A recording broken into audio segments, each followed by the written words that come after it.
folks, today's video is a wrap up of the books that I read in the past week or so, which has been quite a lot because I've been listening to audiobooks and going for long walks with the dog and doing Inktober, which has meant lots of time sitting with inks and having free ears to listen to audiobooks, which has been great. And I've read some wonderful books this month so far, so without further ado, the first one, and I've got my list here, is, or was, Sawkill Girls by Claire Legrand, and this was fantastic. It's either a YA fantasy book or an adult fantasy. It's sort of in between. I've seen it classified as both, but it's got this horror feel to it, but in a Stranger Things kind of way, which I thought was really great. But there's a lot more feminism. Woohoo! So it's a contemporary setting set on this island. At the beginning, there's a new girl who arrives on the island, and the whole book centers around these three girls, all of whom are kind of in their late teens, and there have been a series of murders and disappearances over the past 70 or 80 years on this island, and the most recent one was a friend of two of the girls. So that's kind of the backdrop of this feeling of paranoia and worry, and all of the victims have been girls about their age. So these three young women, you've got one who is the popular girl. Her family is very rich and influential on this island. Then you've got the poor girl who's kind of the outsider, and she is the daughter of the police chief. She describes herself as wearing hand-me-down clothes and charity shop clothing.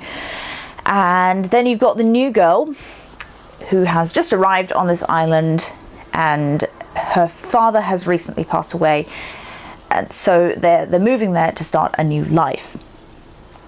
And the dynamic between these different girls is really interesting.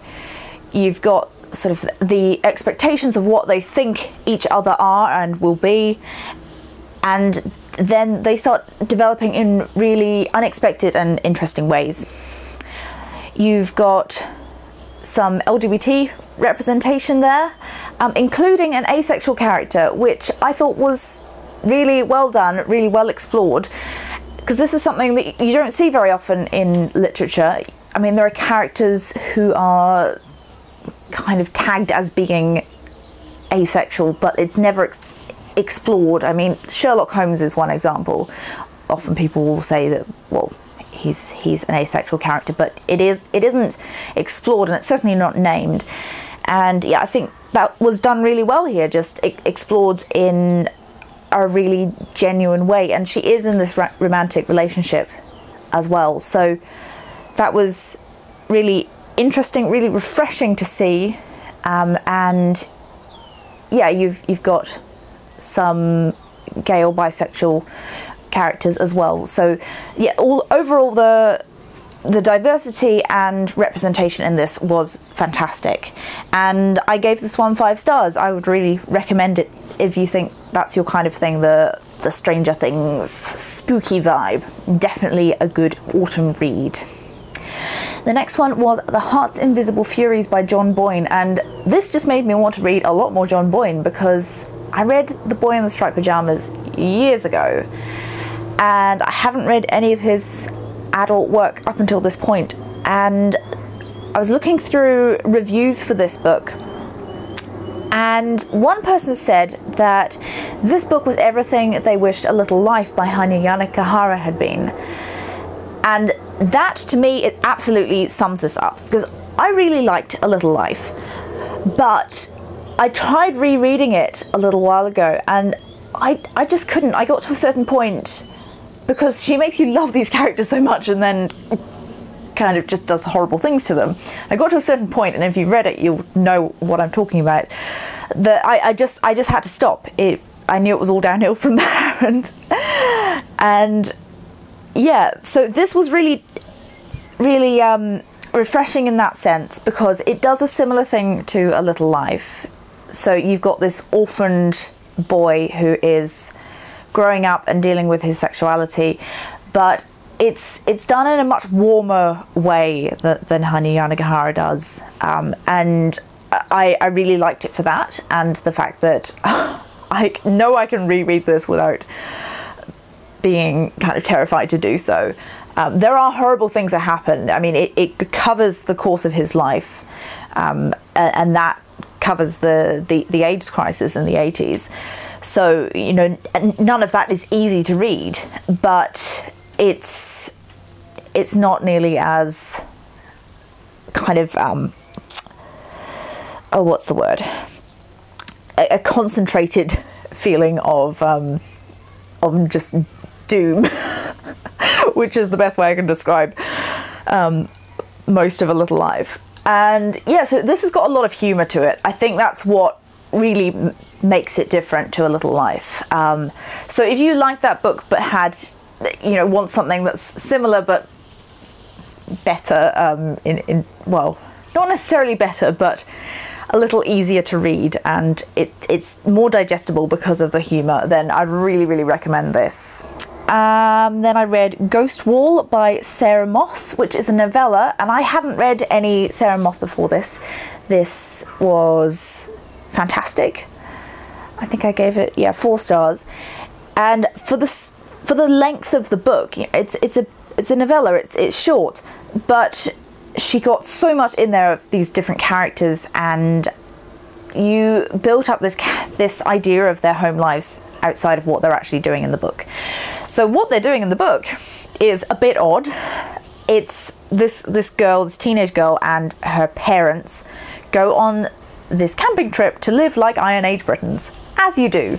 And they are accompanied by a group of archaeology students and their professor. And her father is a problematic man. My goodness. He's quite horrible, and the students kind of think that he's just putting it on to be more like an Iron Age Briton, but actually he's just awful. And we learn more about their relationships and their home life over the course of the book. And we also see the development of a relationship between the girl and the students, particularly with the other female student in the group. So yeah, I thought that this was fantastic, and the ending, oh my goodness, was unexpected, and yeah, was pretty amazing. Anyway, you've spoilers obviously, so yeah, I'd really recommend that you go and read this. Then I wanted something a bit less intense, that didn't deal with genocide or abuse or anything like that, and so I picked up Heretics Anonymous by Katie Henry, which is a kind of comedy YA book. And I picked this up mostly because the cover is fantastic, as you can see here. I thought this was really fun. I think I gave it 3 stars, but it was just a fun, light read. It is about this guy who goes to a new high school, and it's a very strict, very, very strict Catholic school. And he joins this group, this secret group at the school called Heretics Anonymous, and they are made up of all sorts of different people. So he's an atheist, and the other members of the group are, there's a Jewish guy, there's somebody who follows some kind of Wiccan or very alternative version of a Wiccan ideology, and one of the other main characters is Catholic, but she has very strong opinions on how the Catholic Church really needs to change. So yeah, they start to shake things up a bit and hold sort of pranks and just things to undermine the authority of this very Catholic school, and that was highly amusing. I mean, it goes into some deeper topics about religion and belief and acceptance and diversity, which was great. But for the most part, this was, you know, it wasn't a life or death situation, which was quite refreshing to read for once.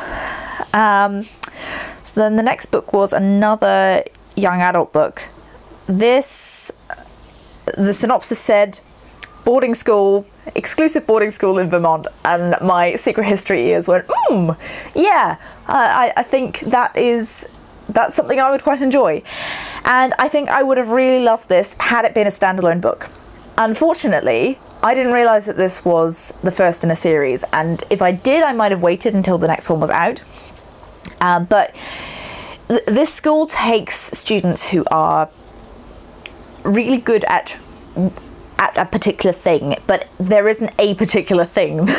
It's more like a university in the way things are set out. But you know, you might have a really talented musician, or you might have somebody who's really good at acting and drama and things. So it's a huge variety of stuff. One person's doing more sciencey things, and yeah, I'm being vague here, but the main character, her main interest is in true crime and unsolved crimes, and it just so happens that at this school many years prior, that in the 1930s, there had been a series of murders and abductions that occurred, and that's kind of her specialist subject. So for her, going to the school is a bit like walking into Narnia, because she's been so engrossed in the idea of this. So her project is to solve this case, this cold case that has been cold for a long time.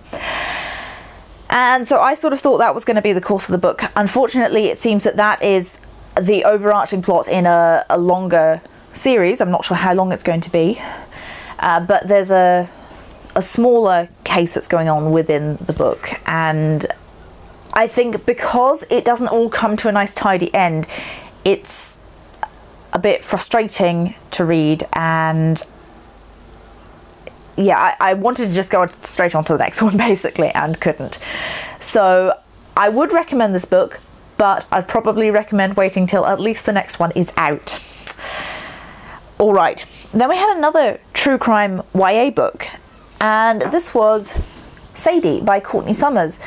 And I listened to the audiobook of this one as well, but I have the physical copy, which I'm quite glad I did actually, because this is one of those books that I think you need to listen to the audiobook of rather than read it in print, because I think it loses something. So this is about a young woman whose sister has been murdered, and that's what we find out at the beginning. And so she's called Sadie. That's it. She's our main character, and we alternate between her story and the story of a true crime podcast journalist who is trying to figure out what happened to Sadie. So a lot of this is written as podcast transcripts. So you see there, you've got, you know, the name of the person, and then it's like a script, their dialogue. So in the audiobook, this is a full cast recording, and you've got, yeah, lots of characters, and all voiced by different people, which is fantastic. And that's why I'd recommend the audiobook over this, because I think you'd certainly enjoy reading the Sadie sections of her story in the prose, because that makes sense. But yeah, for the audio recording bits, podcast is the audiobook is fantastic.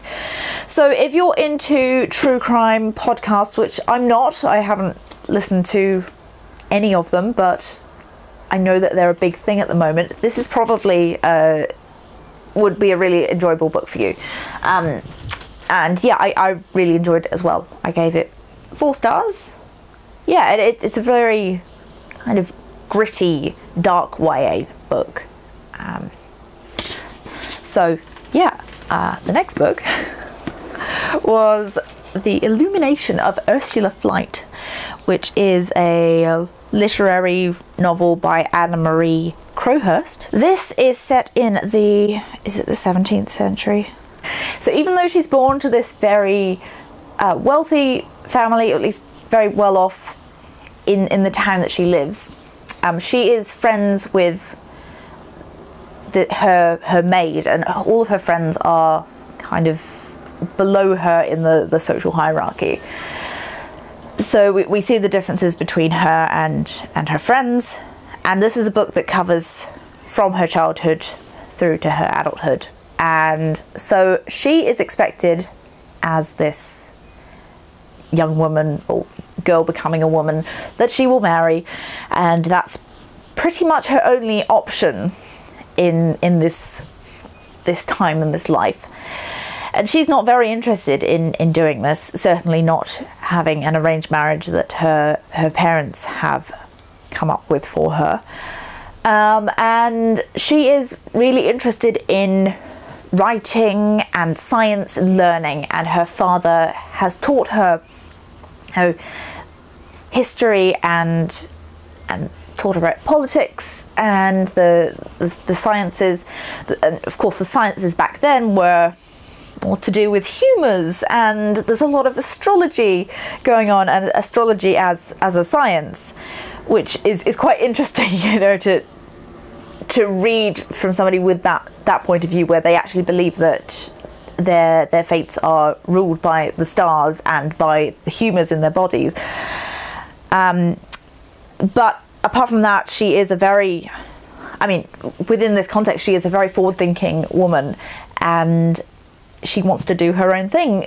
When she's young, she meets an actress, and she figured it out from that age that that's what she wants to do. She wants to be an actress, and more than that, she wants to write for the stage. So she writes these little plays and puts them on with her friends, which is a delightful thing to read. Often they're just little snippets. So she started out with this great mystery, and she doesn't know where it's going. So you just get the beginning, and then it'll cut off.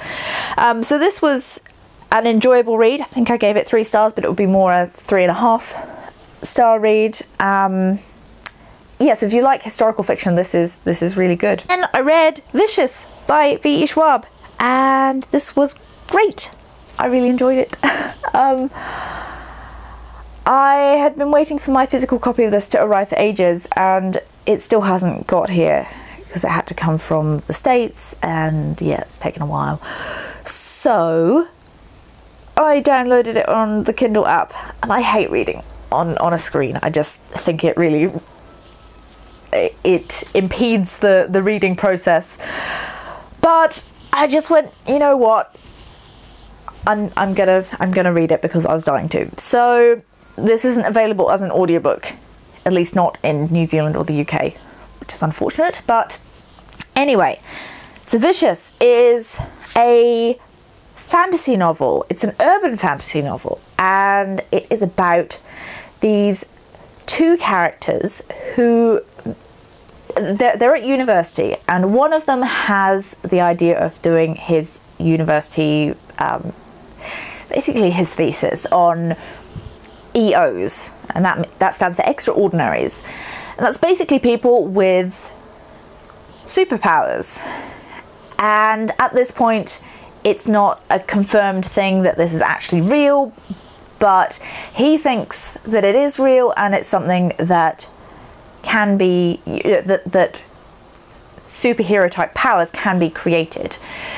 And so both of them, through this experiment, manage to become EOs, and something happens where they become mortal enemies. One ends up in jail for 8 years, 10 years, something like that. It's quite a long period of time, and the other is out in the world free. So when Victor Vale gets out of prison, he goes hunting for Eli, who is his nemesis now. So it's from friends to enemies, and yeah, it's a case of them searching for each other, and what's going to happen at the end, what are they going to do. We've also got a character called Sydney, who comes in at the beginning. She's a 12-year-old girl, I believe, and she has extraordinary powers as well. So it's this kind of battle of all these characters who are superhuman, but I think it's done in a really interesting way where, you know, not everyone knows about EOs, and nobody's quite sure if it's actually real. So yeah, this was fantastic. I'm really keen to read the next one. I think I will wait until the second book arrives because I've ordered both of them to read it, because reading on a screen, no. But this was fantastic. I gave it 5 stars. And the final book I also gave 5 stars. This was Normal People by Sally Rooney, and Sally Rooney is fast becoming one of my favourite contemporary authors. I read Conversations with Friends last year and really enjoyed it. In fact, I would like to reread it. And this is similar, where you have lots of dialogues and conversations with people, between people, and that's kind of what drives the story forward. It starts with, to quote Avril Lavigne, "She was a girl, he was a boy. Can I make it any more obvious?" And they are not really friends at the beginning. They run in different social groups. Well, she's a bit of a loner. She's her family's very rich and his family is poor, and she's kind of an outsider in her high school, and he's one of the popular kids. But they end up starting this secret relationship in high school, and through a series of events that or sort of small things that change the course of their lives throughout the book, they seem to keep bumping into each other. So they both go to Trinity College in Dublin, and so they keep bumping into each other there, and they have this on again off again relationship throughout the time, and it seems very obvious that they are sort of meant to be together, but also everything seems to be driving them apart. And yeah, the conversations that they have, they seem to really understand each other on a different level to everybody else. And throughout, they're just wondering, you know, what it is to be normal. That's the theme of this book, hence the title Normal People. And yeah, either one of them feels like they really fit in and one of them feels like they don't, or one of them thinks that the other is really fitting in with their group and they're not. It goes between the two, and throughout neither of them really feel like they fit in anywhere except when they're together, because they feel like they are abnormally normal together. I don't know if that makes sense. But yeah, I mean, this is not a really action-filled book, but lots of conversations, lots of interesting dynamics between characters. And yeah, I can't wait to read more of what Sally Rooney does, and like I said, go back and reread Conversations with Friends, because I think she does a really good job of creating characters that are really genuine and believable, and creating these interesting dynamics between them. Alright, I feel like I've been talking a while. Those were the many books that I've read in the past week or so. Yeah, feels like an awful lot. Maybe I should slow down. At the moment I am doing a reread of The Secret History, and I might reread a few other books, because otherwise I'm going to be spending all my money on Audible credits. But I'm curious to know what you like to read in autumn. I know it's not autumn here, but I'm pretending it's autumn because I'm spending lots of time on Instagram and everyone is posting beautiful autumnal pictures. And I always do a reread of The Secret History in autumn. So yeah, what are your seasonal favourites to reread? Are you somebody who rereads Harry Potter every year? Do you have other favourites that you always like to return to? I would love to know in the comments down below. As always, thank you very much for watching, and I'll see you in the next one. Bye!